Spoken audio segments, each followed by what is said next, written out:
बुलढाणा जिल्ह्यातील अजितदादा पवार राष्ट्रवादी काँग्रेसचे जिल्हा उपाध्यक्ष अंबादास पाटील यांच्या घरावर तसेच घराबाहेर उभ्या असलेल्या कारवर अज्ञात आरोपीने पेट्रोलची बॉटल फेकून हल्ला केल्याची खळबळजनक घटना काल रात्री दरम्यान नांदुरा येथे घडली आहे।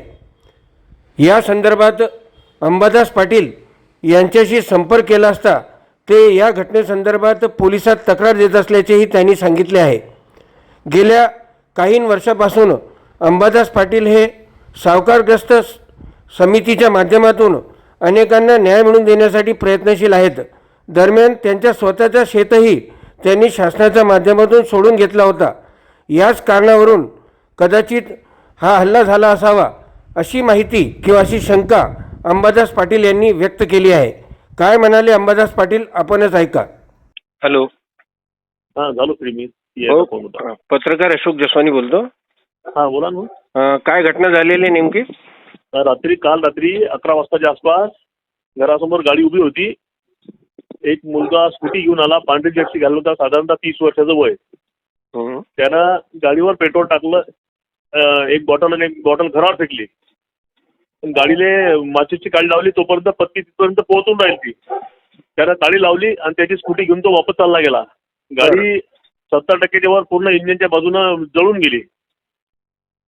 आणि घराला काही इजा झालेली? नाही, घराला जितक्या सगळे आजूबाजू मंडळी आली, त्याने मोटर चालू केल्या, अग्निशामक दलावाले आले, पोलीस आले, त्याने ती गाडी विजवली ताबडतोब। आपलं पूर्ण नाव काय आणि कोणत्या पक्षाचे संबंधित आहे आणि कोणत्या समितीचे अध्यक्ष?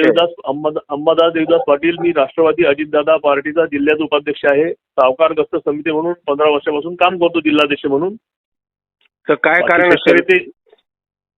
बाकी शेतकऱ्याचे मी कामाच्या संदर्भात मी करतो। माझा स्वतःचा 18/6/2026 निकाल लागला सावकारच्या विरुद्ध। मला 6/7/2026 रोजी शासनाच्या वतीने शेतीचा ताबा देण्यात आला।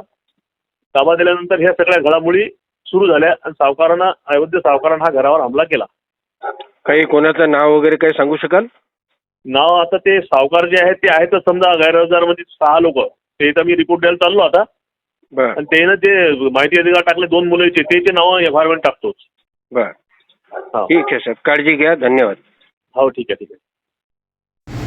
सायन दैनिक खबरे शामतकसाठी अशोक जसवानी, खामगाव, बुलढाणा।